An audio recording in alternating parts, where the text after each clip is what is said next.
life-saving treatment using Dapagliflozin across LVEF spectrum. And to speak on this particular topic, I would like to invite speaker Dr. Dhiman Kahali, who is a consultant interventional cardiologist attached to BM Birla Hospitals. And to chair this particular session, we have with us Dr. Emil Bansali, who is a senior consultant physician and also the vice president of HDS, and Dr. Mridul Bera sir, who is a consultant physician and diabetologist and the treasurer to HDS. I welcome speaker sir and our chairpersons for the next session.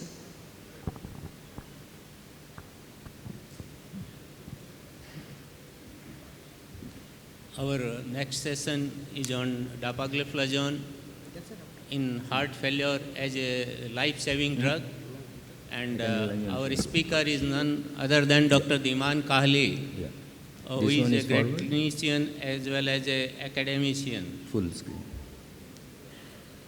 Okay. So, and this one is forward. Have you got a laser pointer? Thank you, Dr. Bhansali. Munalal is a very good friend of mine, and thank you, Mridul. Both are very close to me, and I welcome the August gathering on Devi Pakko. So from today is starting, and I wish you all the best of health, prosperity, peace, and tranquility, all of you. Sir, one Thank minute. Okay, so Mridul has been insisting to wear this one. Let us not discontinue. So I would be talking on Dapagliflozin across the spectrum of heart failure. And these are okay, I'll make it. These are the different, ejection fractions across the board, and this is heart failure with reduced ejection fraction, with mid ejection fraction. All of you can teach me on this, that if the ejection fraction is less than 40%, we define it as heart failure with reduced ejection fraction. Heart failure with mid ejection fraction is by European Society a new designation about 10 years back, decade ago, and it's 41 to 49%. And HEP are people with heart failure where they have the objective evidence of structural and functional abnormalities consistent with the presence of LV diastolic dysfunction and raised LV filling pressure. Means if you put a pigtail catheter inside the left ventricle, you will find the EDP to be as high as 35-40 with good contractility. Means the compliance is not good, the filling of the ventricle is not good. And these are the changes in LVEF occur over time. You see, HEF rate can go to deteriorate, and some of them recover and become mid ejection fraction, and then it goes to sometimes to HEP. Yesterday also I had the pleasure of seeing at least 2 patients of mine whose ejection fraction was 25%, and they are back to 60-65%, and it's not an infrequent story. So this is a very important group, and whether the patient, but there are some people who do not improve at all. There are 5 to 10% of patients in my practice who don't improve. And which are the factors associated with progression? Means deterioration, that is diabetes, ischemic heart disease, because it's totally scarred myocardium, and then lack of specialized heart failure follow-up, and highest NT-proBNP levels. If the NT-proBNP is 35,000, but I tell you that's not a marker. We had a long discussion yesterday, about 2 hours, with Javed Butler, who is in the task force of heart failure recommendation, both in the European Society and American Heart Association and ACC and American Heart Failure Society.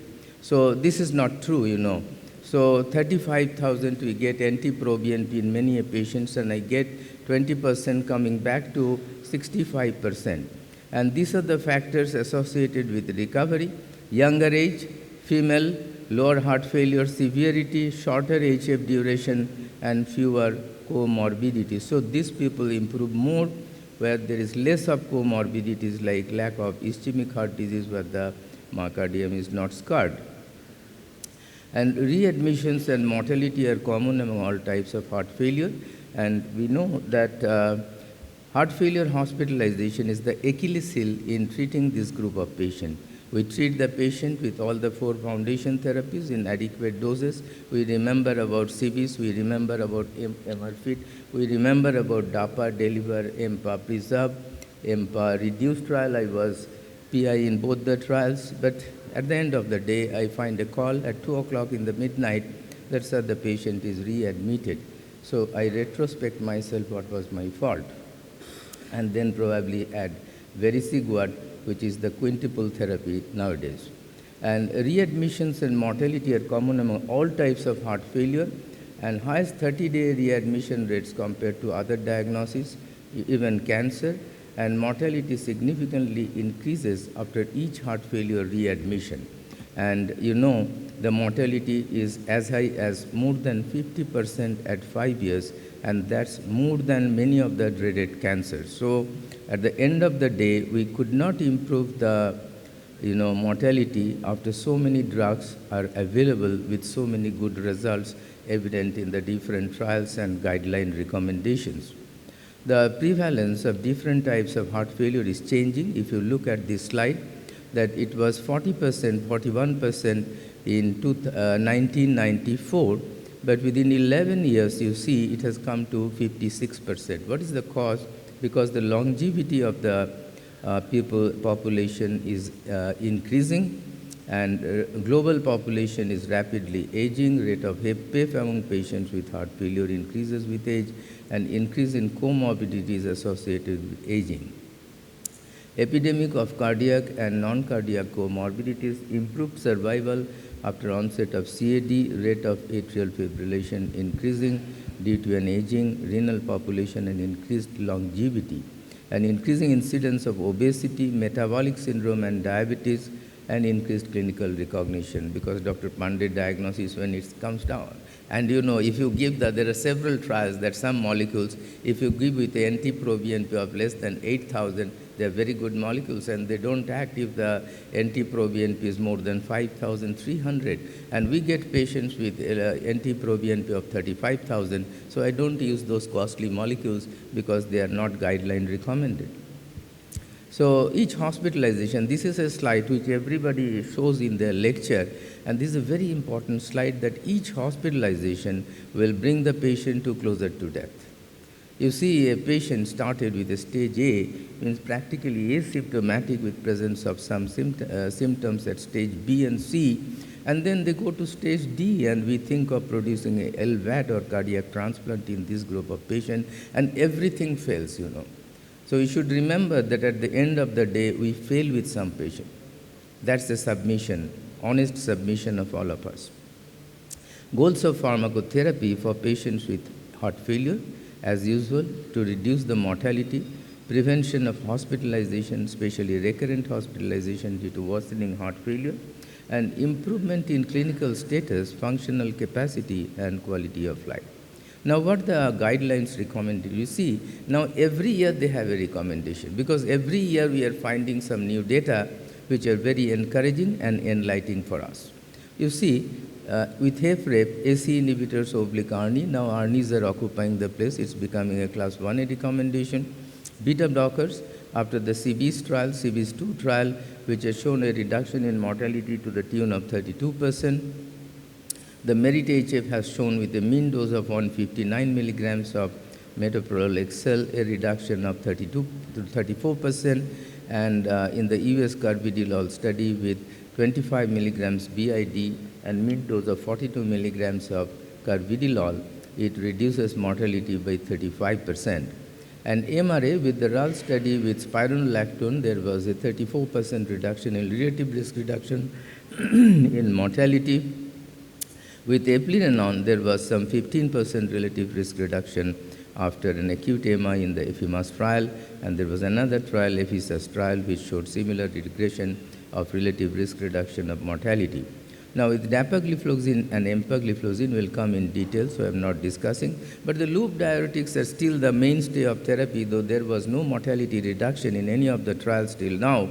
But they are the foundation therapy. You can tell we start with IV furosemide, and then but never use in IV furosemide or torsemide in patients with HEP-PIF. Now, if the LVEF is 35% or less, we think of ICD in non-ischemic. This is a class 2A indication after the Danish registry data, and ischemic is a class 1 indication. And if it's more than 35% and QRS duration is more than 130 to 149, then it becomes a class 2A indication according to ESC. But American people, American heart failure, don't put CRT-D with a QRS of 130-35. They tell if it is more than 150 milliseconds, that's the class 1 indication, they should consider implanting a CRT-D or P. And if symptoms persist, consider therapies with class 2 recommendations also. And this is the, again, ACC-AHA guideline by Javed and his group. And this is the step 1 therapies may be started simultaneously or without specific medication sequence and should not be delayed. So in patients with symptomatic chronic HEP-REF, SGLT2 inhibitors are recommended to reduce hospitalization for heart failure and cardiovascular mortality irrespective of the presence of type 2 diabetes. You should remember that it's across the board, not only in diabetic patients, but also in the non-diabetic patients. SGLT2 inhibitors, beta blockers, MRA, ARNI/AC inhibitor/ARBs. Now regarding ACC, HEP-PIF treatment, something came out again by ACC because there is some trial, Paragon-HF and some other smaller trials, which the data shows very encouraging, though none of the trials are positive trials. So same loop diuretics, MRA, and then ARNI, and then, ARBs if the patient can't afford ARNI. So this is again the ESC update. I told every year one update is coming. This is from the European Society, and again they have recommended across the Atlantic. There was people in the task force, and they recommended diuretics for fluid retention as usual, class 1 indication, though it doesn't reduce mortality. And DAPA or EMPA, any one of them you can use, class 1 indication. AC inhibitors, C, ARNI/ARB, they have become a class 2B indication because it has been found that in HEP patients, HEP mid ejection fraction, of course, they are of use, but if the EF is more than 55-60%, ARNIs are not that useful as they are in between 40 to 55%. MRA similarly has a class 2B indication, that means spironolactone in ladies and eplerenone in males, and however, spironolactone is little stronger than the other. Beta blockers, class 2B, and now we have another MRA, finerenone, which is very useful in the diabetic patients with chronic kidney disease. It reduces the parameters. It doesn't cause elevation of the potassium, which is again an Achilles heel in treating this group of patients by MRAs, which has been shown conclusively to reduce the relative risk of mortality. Now, management of patients with HEP-PIF, similar diuretics for fluid retention, we give to HEP-REF, PIF, mid, and with improved ejection fraction, the fourth entity by Eugene Braunwald. Dapagliflozin, empagliflozin, again class 1 indication across the board you see with HEP-REF, mid ejection fraction, improved ejection fraction, and also HEP-PIF patients, means preserved ejection fraction. And similarly, treatment of etiology, CV and non-CV comorbidities is very important, and that's a class 1 indication, and this is the latest update from ESC. So we saw the ACC update for HEP-PIF, HEP mid ejection fraction and improved ejection fraction, evidence with DAPA to support guideline recommendations. So what are the recommendations? This is the SHIFT trial, a old trial with ivabradine, then Paradigm H trial, presented by John McMurray in 2017, Barcelona, in a large late-breaking trial hall. I was there, and contradicted by a Scandinavian counterpart cardiologist. They give the, because the randomized data is very small, and it's only one randomized data with sacubitril valsartan. But it showed positive results with a hazard ratio of 0.84 for all-cause death and CV death 0.8, and heart failure hospitalization 0.80. DAPA-HF versus placebo versus DAPA, there was a significant risk reduction in mortality, and both the trials were positive trial. DAPA-HF with 4,750 odd patients, and primary endpoints were all satisfied. And you see the NT-proBNP was not very high. We get patients 35,000, 30,000, but you see these were a very milder group of patients. Anyhow, composite of CV death or worsening heart failure or an urgent heart failure, secondary endpoint CV death or heart failure hospitalization, total number of heart failure hospitalization and CV death, some change in the quality score, 50% sustained decline in eGFR. They have been found to be good in renal disease and all-cause mortality. And therefore, in EMPA, though the standard recommendation that if the eGFR is below 30%, 30 mils, then we don't take the SGLT2 inhibitors, but, we have taken in EMPA registry trial, EMPA preserve and EMPA reduced ejection eGFR up to 20 mils. So we have taken lesser group of patients and we have found that it's equally good. Though the results in preserve was not positive, but it caused some, numerical improvement. And there is, you can see 41% with an eGFR less than 60 mils has been included in this study as well. And you can see there is a reduction across the board of CV death, 18% risk reduction, worsening heart failure, 30% relative risk reduction. And it's amazing that we got the diversion of the curve at day 20 and number needed to treat was only 21. And you see, if you give all the 4 foundation therapies, the red marked one, their hazard ratio was as low as 0.36% with a 64% relative risk reduction of mortality. You can see an heart failure hospitalization for HFrEF patients treated by all 4 foundation therapies. Now, new breakthrough in the management of heart failure with LVEF less than 40%. This is again the Paragon HF trial, and which was given in with a better ejection fraction patient presented in 2019, hazard ratio was 0.87. But you see, though there was a 13% relative risk reduction, but it didn't attain the statistical significance with a p-value of 0.06. TopCat was presented by one of my friends who is much older than me, Mayers from Boston, and he claimed actually in 2014, he presented the data again in Barcelona, but it was contradicted, and spironolactone was not shown to reduce the mortality as claimed by him, that he claimed that 15% relative risk reduction, which was found to be not true. Then he told that some things, that this Russian population was different, Georgian population was different. So anyhow, some explanations he has given. Again, charm preserved and PAPE-CHF failed to give some statistically significant good results. Now, this is the DELIVER trial with 6,300 patients and LVEF more than 40%, and symptomatic patients with class 2 to 4 failure, elevated NT-proBNP, eGFR more than 25 mils. See, people are coming down with the eGFR, and the primary endpoint was same. So, composite of CV death, worsening heart failure, and full patient population patients with LVEF less than 60%. Secondary endpoints, total number of heart failure events, change in quality score, time to occurrence of CV death, and time to occurrence of death for any cause.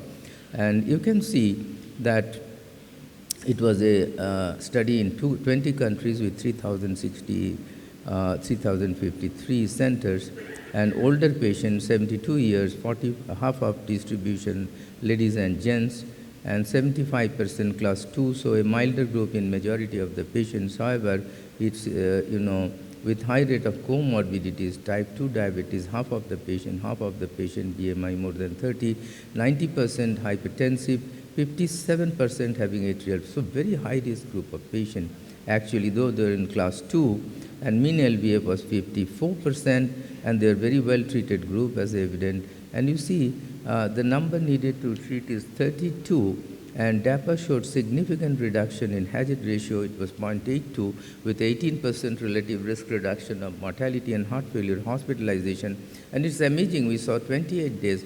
Now the diversion came at 13 days.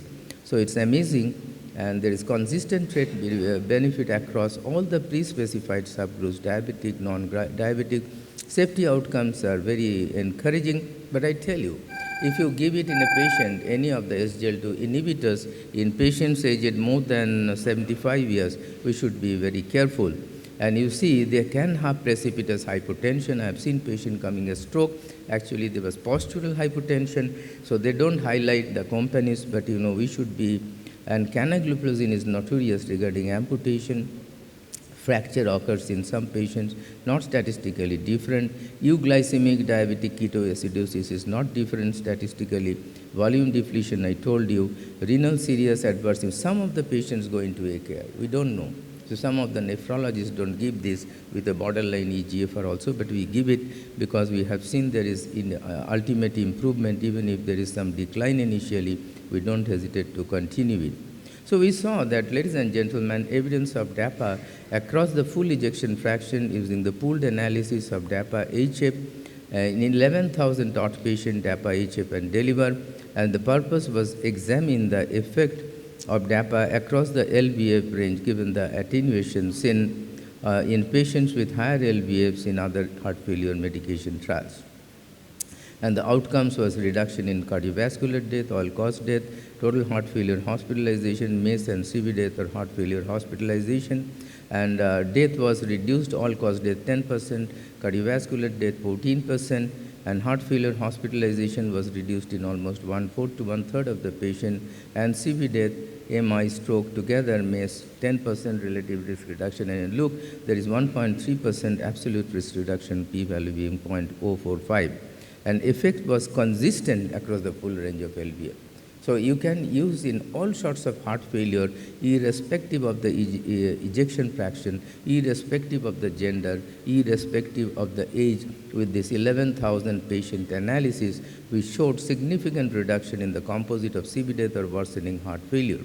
What deliver adds to the HFpEF management compared to other SGLT2 inhibitors?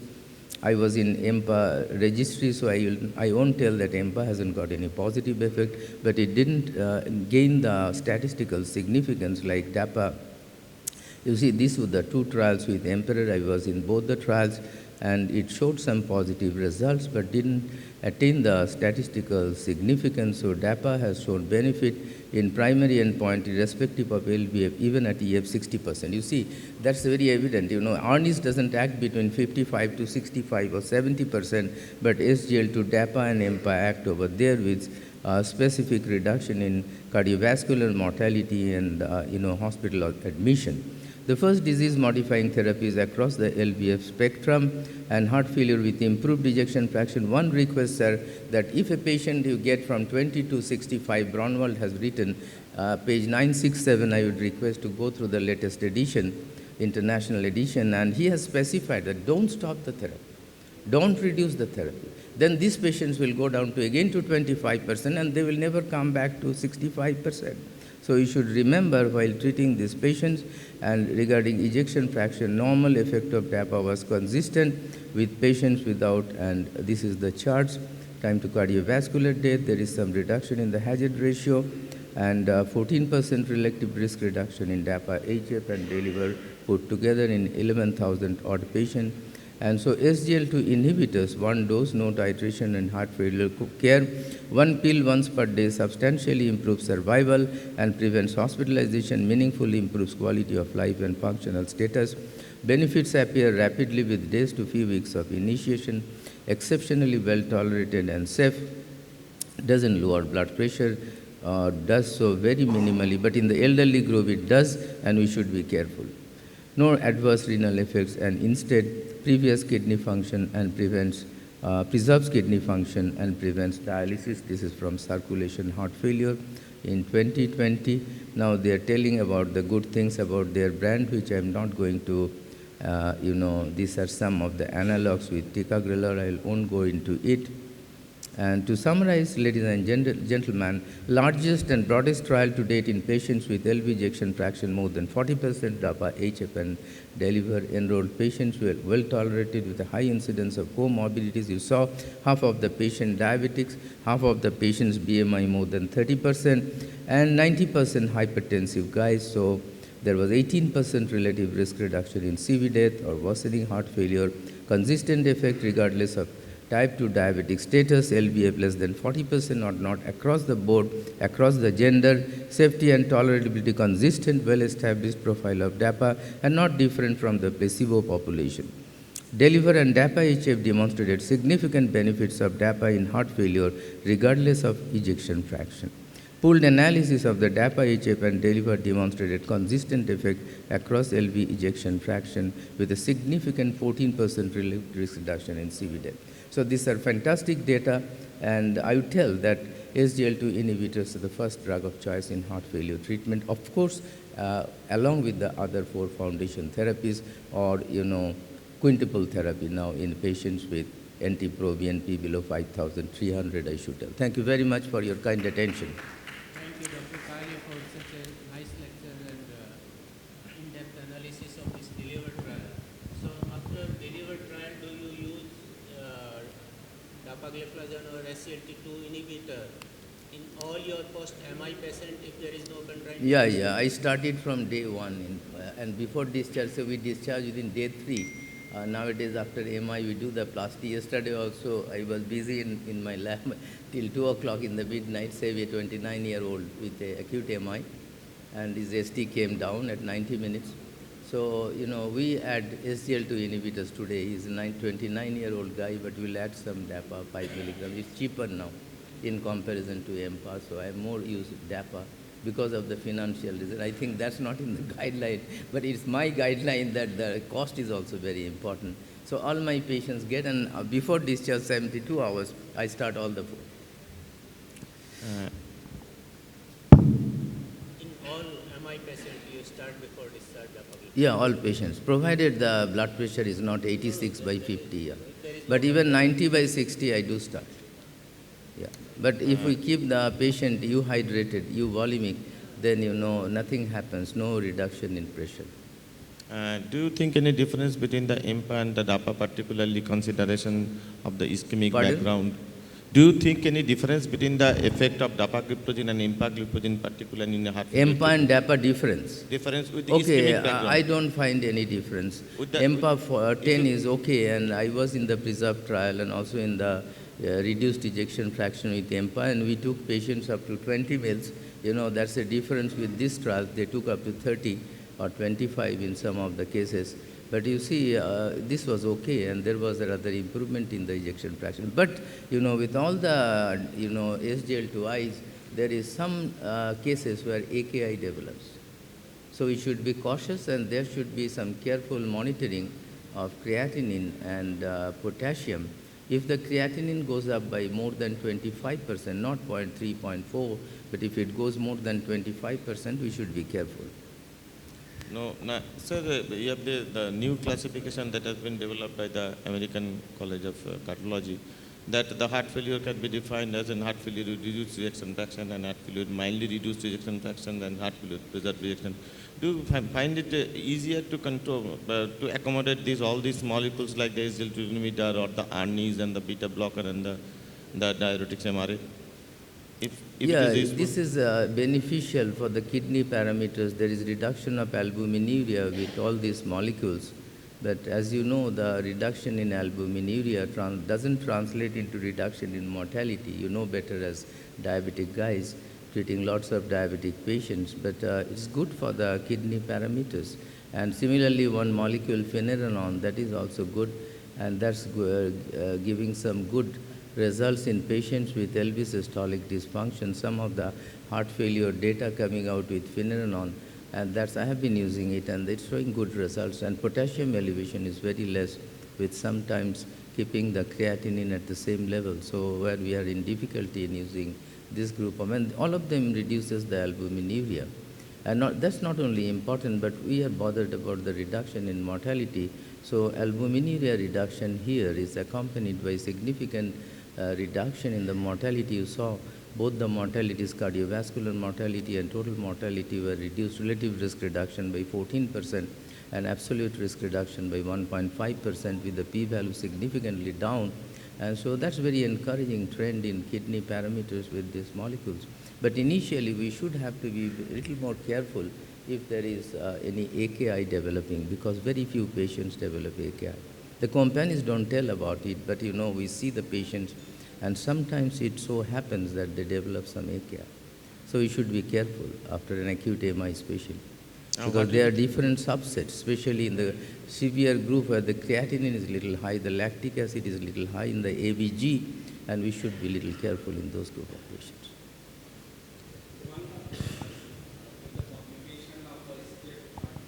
Yeah. So he is well read. It was in the ESC. So let us talk about the STEP trial, which was came out in the ESC. Because you know, Pandey, I am also in the SELECT trial group, and we are going to publish the final results in Denmark in the December, just before our CSI. And SELECT has shown that there is a 20% reduction in MES with semaglutide IM injection, you know, or subcut also it can be given in a dose of 2.4 milligrams. But it is not evident with the oral tablet because semaglutide is here available as oral Rybelsus, but it's with the, yeah. So there is a 20% relative risk reduction in this STEP group, which he pointed out. I didn't point out because it's not a standardized therapy as yet, but semaglutide, as it has been showing, the injectable form given every week. So we are in this trial, we recruited some patient, extremely useful, reduces the weight, and now you know it's an off-label indication to be used in non-diabetic patients with obesity, morbid obesity. So what Vijay was pointing, that in the STEP-HEP, semaglutide STEP-HEP, they have told that it's with preserved ejection fraction with high NT-proBNP, they have been found to reduce the mortality, relative risk of mortality and MACE by 20%. Is there any study going on with the SGLT2 inhibitor and coronary restenosis? Oral? And coronary restenosis. Restenosis of stents. Restenosis of coronary arteries. Coronary arteries. Okay, there is Because some data. There is some data that it reduces the coronary stenosis. It's good like the GLP-1 analogs, and some have claimed that GLP-1 analogs, they don't reduce the heart failure incidence or prevents the occurrence of the heart failure. So when heart failure is there, we remember about SGLT2 inhibitor, and when ASCVD, we remember about SGLT1, and combination of both are group.